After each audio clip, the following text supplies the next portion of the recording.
And we're back. All flash. No substance. All right, guys. And obviously, it's still February, hopefully, when this video comes out.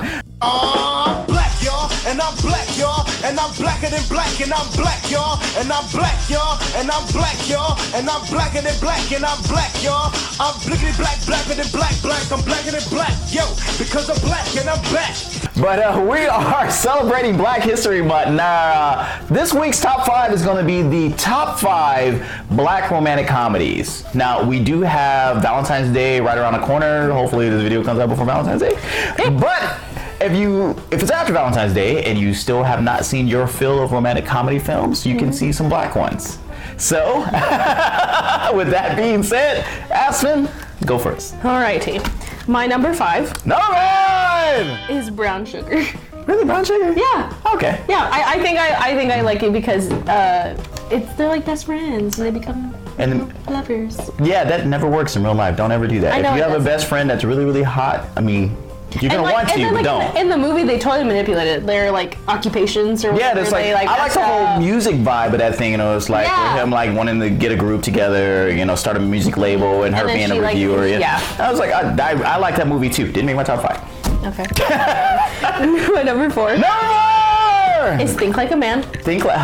Kevin Hart. Okay, I think that's actually the first movie I ever saw Kevin Hart in. Okay. I was 13 when it came out, and that's when I watched it. Okay. It was sad. I mean, it's racy film for a 13-year-old. Bad parenting. But mostly because like Taraji P. Henson was in it. Yeah.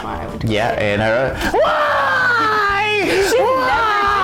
She did that in a lot of movies. She does it in a lot of movies. You can watch Baby Boy. Whatever. Watch Empire.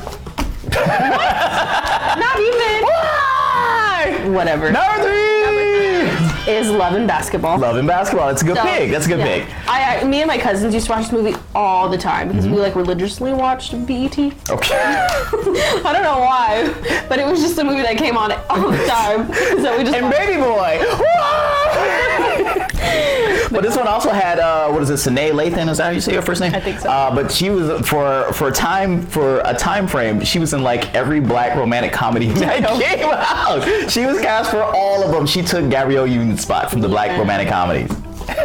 All right. Number 2. Number 2 is A Thin Line Between Love and Hate. Oh wow! I'm surprised this made your list. Very surprised. My dad likes to take credit for showing me that movie, but actually, bad parenting. That's not a movie you show a teen kid. Actually, correction. I just watched it on TV because, like, you turn on the TV and whatever's on is on. Okay. At least that's how it was. So that's not a ringing endorsement for this film. It was just on, and it made number 2. It was on, and I was just like, oh, I know that actor, and so I watched the movie. Okay. What, Martin Lawrence? Yeah. Okay. Because it was just, that's how I find out about a lot of movies, you know? Okay. All right. Interesting. It's on. Just watch that. Yeah. All right. You know, there's a movie called Roots they show on TV a lot too. You seen that yet? It's a sad movie. It's not in the top 5. I'm sorry. I was trying to make a correlation with you watching movies on TV. It's a sad movie. It is a very sad movie. Number 1 is Love Jones. Love Jones. Okay, yes. I can see that with I can't think of his name right now. Lawrence Tate. Thank you. I was gonna say the guy from Dead Presidents. Yep, this is my all-time. This is probably the only couple that I support besides my parents. This fictional couple. That was probably just on TV when you watched it. No. My dad gave me the DVD for this one. Oh, okay. So it was like, here, girl, you need to watch this movie. Well, no, he showed it to me because there's poetry in it, and I went to school for writing, and so it was just one of those things. And then it just happened to have, like the romance in it. Yeah, okay. So I thought it was unrealistic because Black people doing poetry, that's when they go get a rap deal, and they get out there, they go get them some white women, and then they go have some illegitimate kids. It's not straight out of Compton. Oh. We talking about the wrong movie. I'm sorry. It was 1997. Oh, okay. I mean, that's when Straight Outta Compton was like at its height. I guess so. Yeah, so it's the same thing. But this is like underground New York kind of deal. Oh yeah, because Straight Outta Compton was from Cal. Okay, yeah. I get you. All right. Yeah, your turn. I like Straight Outta Compton better. What love stories in Straight Outta Compton? Besides money and hoes. All right. I love both. That was an excellent top 5. Oh wow, thanks. This is my first one. Your excellent top 5. You had one before when we did the when we did rappers in movies that because it was my idea. It was my idea. That's why my top 5 5 was great. Maybe we'll revisit that for Black History Month. We will revisit it. All right, so my top 5. Number 5. I'm sorry, I forgot to do it for you. No help on here. That's Black History Month. I can't help. Deliver Us from Eva. Whoa! Come on, you got Gabrielle Union in it. You got LL, you know, because LL thought he was a.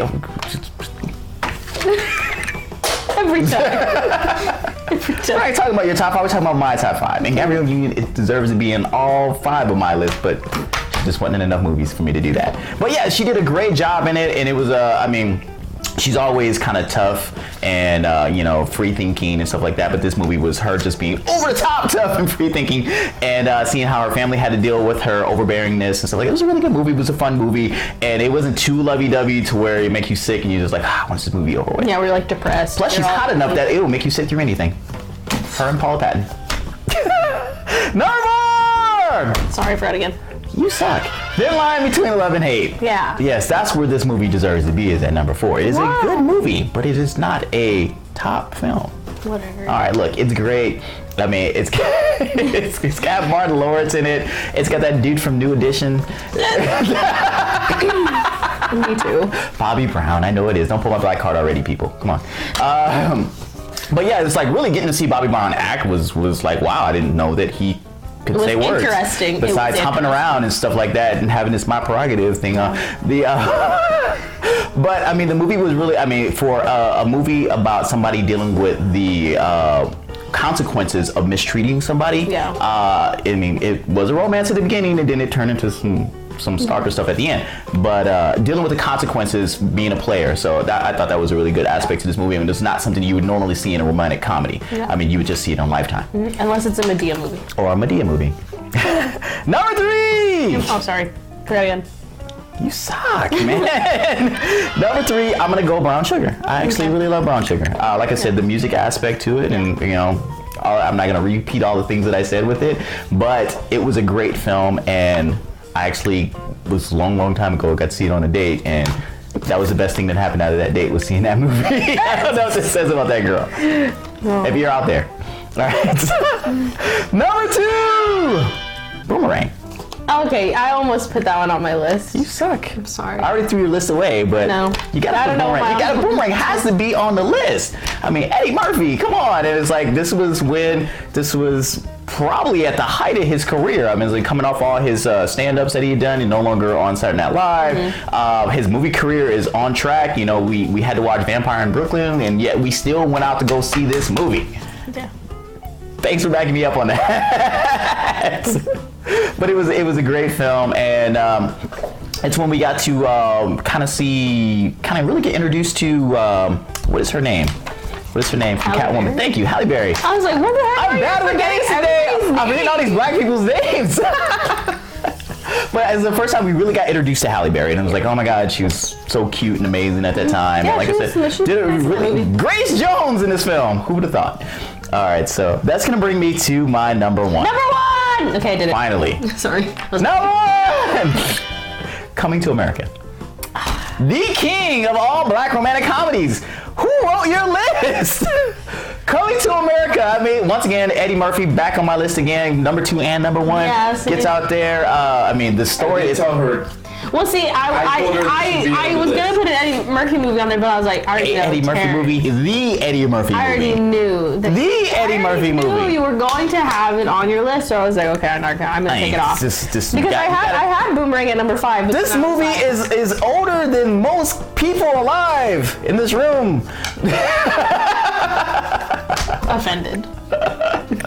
But still, you can't take away. It's like we still bring up the things from this movie, the McDowell's references, and you know the whole coming to Africa and finding a bride. Those tropes are still following in other movies going forward. So they did such a great job in this. It's iconic, and I mean it's basically a love story. Somebody who didn't want another woman to look at him for what he was worth, and more along the lines of who he was. Mm-hmm. So I mean it's a great film. Can't wait till the sequel comes out and ruins this franchise. And then it became like a TV show on TLC. Is it? Yeah, where like princes would come to America. They already ruined my childhood. They've already ruined it. All right. Honorable mentions. My honorable mentions were Waiting to Exhale. Waiting to Exhale. I can see that one. I like that one. All right. The Brothers. Waiting to Exhale is kind of, I don't know if we say that was comedy. It's not comedy, but whatever. Whitney Houston. All right, whatever. Whitney? The Brothers. It's more of like a male romantic comedy. More for the men. Is that the gay film that you were looking for? No, speaking You found it, The Brothers. Speaking of, it's not a comedy. No, it's somebody got married. I guess there was some romance in it. In my other one, not a comedy, but Moonlight. It was about to be on my list, but then I remembered that there was no comedy in it. There was no comedy, you know. Yeah, it was all really sad. That was the saddest movie ever. How was that even an honorable mention for Black Romantic Comedies? He was in love.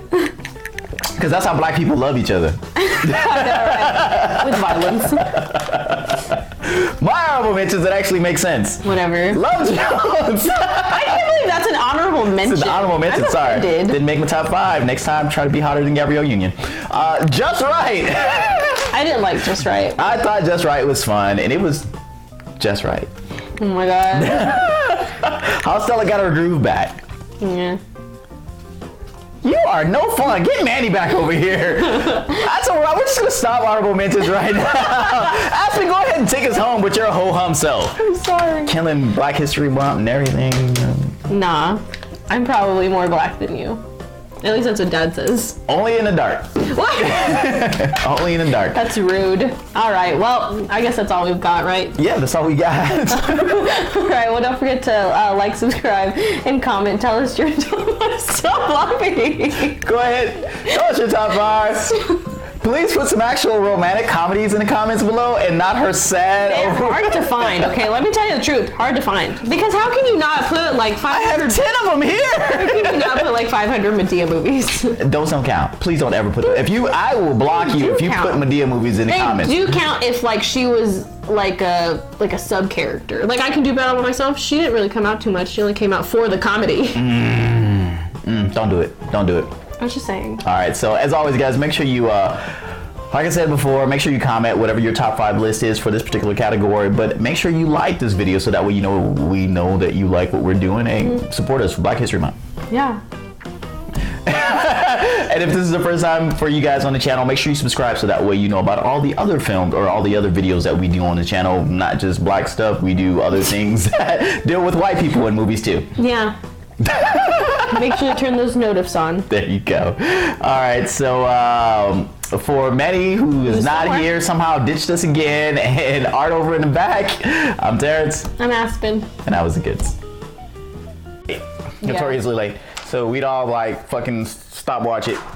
15 minutes, we're all walking. That's horrible. It would be like 15, cool, let's go. We all ditch. That's sad. And then only have themselves to blame for being late. But y'all paid for it. I know, right? So we only have ourselves to be. My ex-girlfriend. What? You only have yourself to blame? For being late.